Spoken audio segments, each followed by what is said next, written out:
शोभनीय है। फिर आप क्यों मछली को खाते हो? मछली में को पकड़ते हैं लोग, उसके मुंह से नुकीला सा वो लोहे का छोटा सा सरिया डाल देते हैं, नुकीला सा पीछे से निकाल देते हैं और उसको जिंदा भूंजते हैं, है ना? कितना तड़पती है वो। कल्पना करो, किसी को दर्द देकर आप अपना पेट भर रहे हैं, क्या ये उचित है? मुर्गी के पंख नोच लिए जाते हैं, मशीन में डाल दिया, पूरे पंख निकल गए, कितना दर्द। आपको डाला जाए उस मशीन में तो कल्पना करो कि आपके साथ क्या गुजरेगी। अरे किसी जीव की हत्या अपने स्वाद के लिए करना, क्या ये जायज है, उचित है? बताइए। आप पढ़े लिखे हैं, समझदार हैं, क्या ये सही है? अपने स्वाद के लिए किसी को मार डालना सही है मेरी माँ? बताओ। अंडा खा लेते हैं, अंडा कौन है? अरे मुर्गी का बच्चा ही तो है, 15 दिन बाद, महीने भर बाद उससे बच्चा निकलता है मुर्गी का, वो सेकती है। आपने खा लिया, आपने अंडा नहीं खाया, बल्कि किसी माँ के बच्चे को खा लिया, किसी माँ के लाल को खा लिया। तो जब आप किसी के बच्चे को खा रहे हैं, तो फिर तुम्हारे बच्चे को कोई खा जाए तो रोना मत, क्योंकि तुम्हें जब दया नहीं थी तो जैसे को तैसा मिलता है। ईश्वर के घर देर है, अंधेर नहीं। तुम्हारे जितने पाप हैं सब लिखे जा रहे हैं, थोड़ा घड़ा भरने दो, अभी भरा नहीं है, इकट्ठे हो जाएं तुम्हारे पाप, फिर उसका परिणाम मिलना शुरू होगा, फिर तुम रोगे सिर पकड़ पकड़ के। फिर मत कहना किसी से कि हमें भगवान ने बड़ा दुख दिया, भगवान ने नहीं दिया, तुम्हारी बुरी सोच ने, तुम्हारे गलत कर्मों ने तुम्हें दंड दिया है। हर व्यक्ति को किए का दंड भोगना पड़ता है। ईश्वर के घर में देर है, अंधेर नहीं। जैसे आप किसी का मांस पकाकर खा रहे हैं, कल वह जीव आपका मांस पकाकर खाएंगे। जैसे आप किसी के बच्चे को खा रहे हैं, कल आपके बच्चों को खाया जाएगा। फिर मत रोना।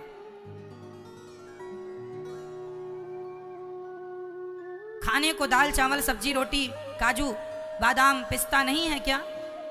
इतना बढ़िया बढ़िया 56 भोग है, फिर भी आप ये ना खाकर केवल जीव का मांस खा रहे हैं। इसलिए मेरी माँ, भगवान को मन चाहिए, सुंदर मन। जब आपका मन सबसे हटेगा तब तो मन भगवान में लगेगा। लगा लो मन मेरी माँ, इसी से गति है।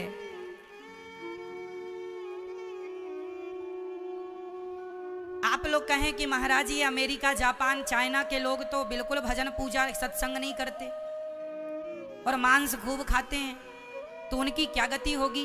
तो सुनो, ये अमेरिका जापान चाइना के लोग जब मर कर जाते हैं ना, तो यमराज जी इनसे पूछते हैं क्यों, कोई पुण्य किया? तो वो कहते हैं ये पुण्य क्या होता है? वो कहते हैं ये पुण्य, मेरी माँ सच बताऊं, मनुष्य बहुत लोग हैं, चाइना में भी मनुष्य रहते हैं, अमेरिका में भी मनुष्य रहते हैं, पर भारत के मनुष्य ही सर्वश्रेष्ठ मनुष्य हैं। क्योंकि यहाँ आपको ये पता है कि पाप क्या है और पुण्य क्या है।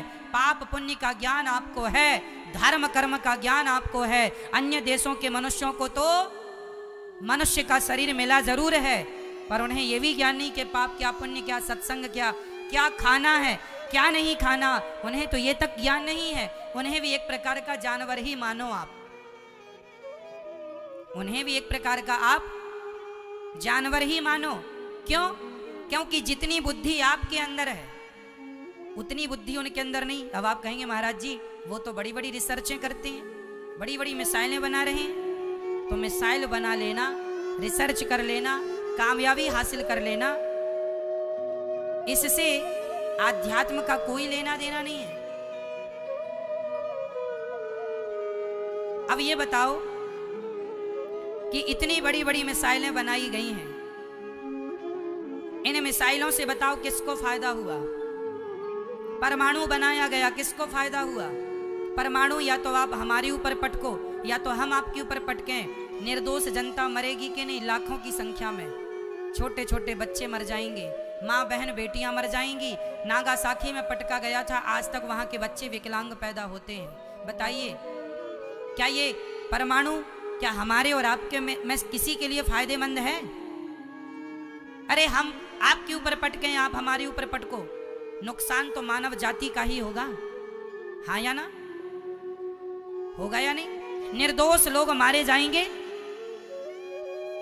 क्या अपराध था उन लोगों का? जापान में पटका गया था अमेरिका के द्वारा परमाणु, एक नहीं 2 पटके गए। तो अमेरिका ने पटक कर क्या पा लिया? और जापान के ऊपर पटका तो कितने लोग मारे गए। इसलिए हम आध्यात्मिक लोग हैं, हम अपने कल्याण का साधन खोजते हैं, हम भगवान के पास जाने का रास्ता ढूंढते हैं, हम दूसरों की हत्या करना पाप मानते हैं। ये जितने आविष्कार दुनिया के लोग कर रहे हैं, मैं आपको बता दूं, हमारे भगवान श्री कृष्ण जब उज्जैन में पढ़कर आए तो 64 दिन में 64 कलाएं सीख कर आए थे। 64 दिन में क्या सीख कर आए? भगवान ने 64 दिन पढ़ाई की है, केवल भगवान कृष्ण ने। और वो 64 दिन में 64 विद्याएं कौन कौन सी थी? मैं कुछ विद्याएं आपको बता रहा हूं। भगवान ने 64 दिन में कौन कौन सी विद्याएं पाई, सुनना। गान विद्या, संगीत में भगवान ने पीएचडी की एक ही दिन में, पूरा संगीत जान लिया। इस धरती में जितनी रागें हैं, जिन रागों का ज्ञान पाने को लोगों को सालों साल लग जाता है, आज लता जी चली गई। लता जी ने इतना सुंदर, इतने सुंदर सुंदर गीत गाए कि आज तक हम सभी लोग, जब तक ये धरती रहेगी, जब तक ये जगत रहेगा, आध्यात्म जगत, तब तक लता जी के गीतों को लोग सुनेंगे। लता जी आज चली गई। लता जी ने इतना संगीत जितना गाया, जितनी विद्या उन्होंने पाई, वो एक दिन में नहीं पाई, उन्होंने सालों साल सीखा।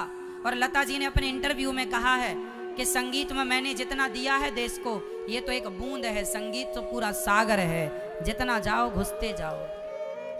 तो लता जी को जिंदगी लग गई सीखने में और सिखाने में और गाने में। वही विद्या भगवान ने एक दिन में पाली, गान विद्या। दूसरी, भगवान ने पीएचडी किसमें की? वाद्य। इस धरती पर ऐसा कोई वाद्य यंत्र नहीं है जो भगवान ना बजाते। केवल बांसुरी नहीं, ढोलक भी बजाते हैं, वीणा भी बजाते हैं भगवान। एक दिन में पीएचडी कर ली हर वाद्य में। ये भगवान है, अल्पकाल विद्या सब पाई। तीसरा, भगवान ने नृत्य करना सीखा, नृत्य।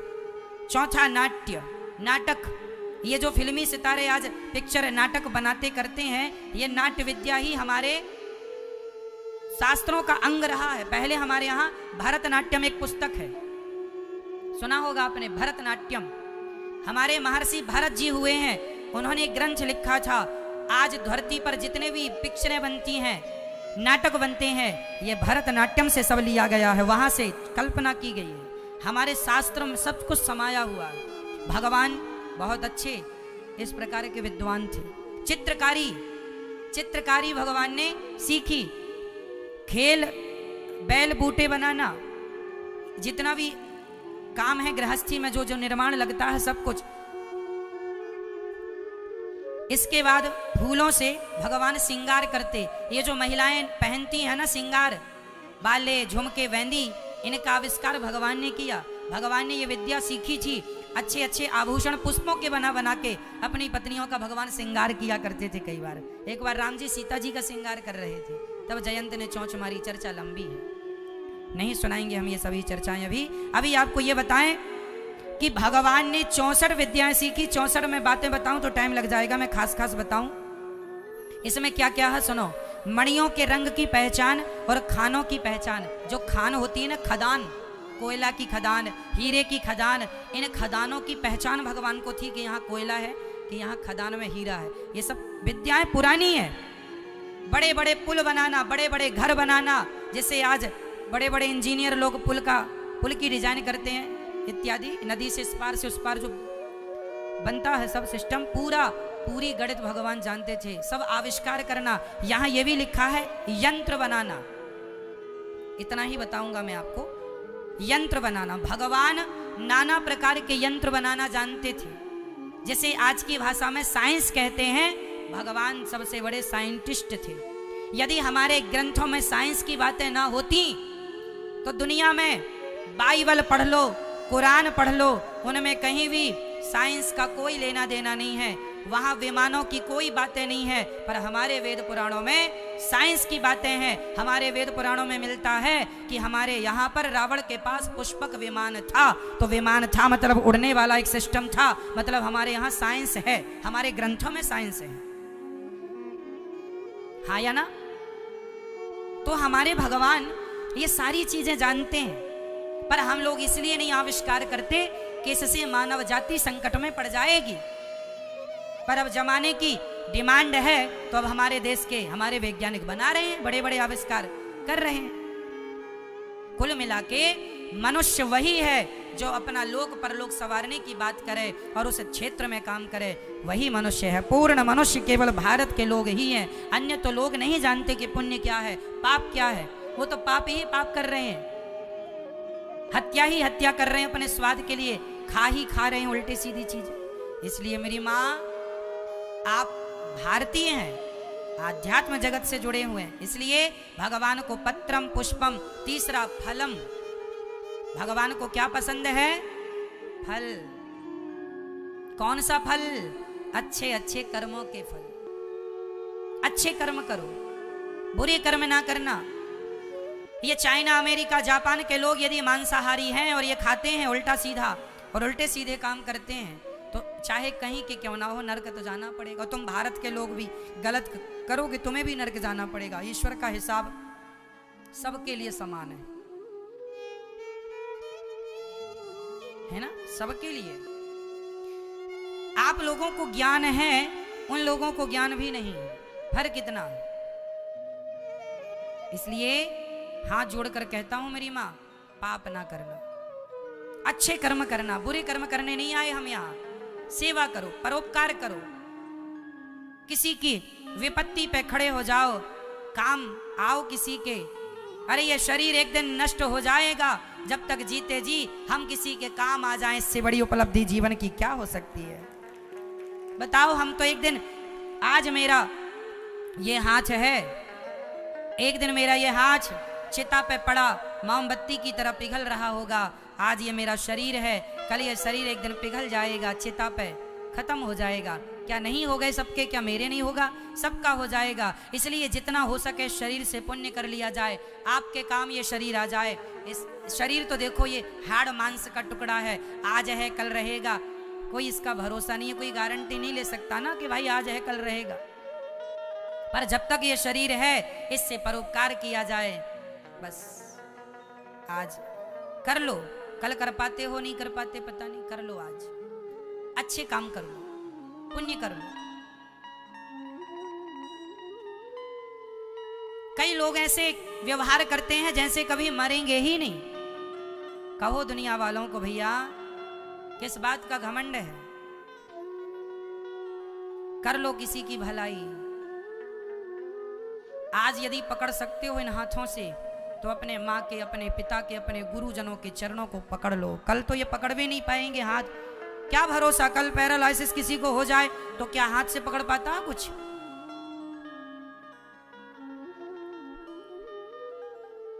आंखें अच्छी हैं तो भगवान को देख लो, पता नहीं कल अंधे हो गए तो। वाणी अच्छी है तो भगवान का नाम जप लो, अच्छी बातें कर लो, कल गूंगे हो गए तो? क्या लोग हो नहीं जाते गूंगे?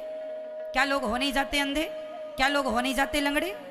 क्या भरोसा कि कब भगवान किसके साथ क्या हो जाए? जीवन यही है, परोपकार के लिए रहो। मरना सबको है, कोई पाप करके मर रहा है, कोई पुण्य करके मर रहा है। मर्जी आपकी, आप दोनों के लिए स्वतंत्र हैं। मर्जी आपकी है।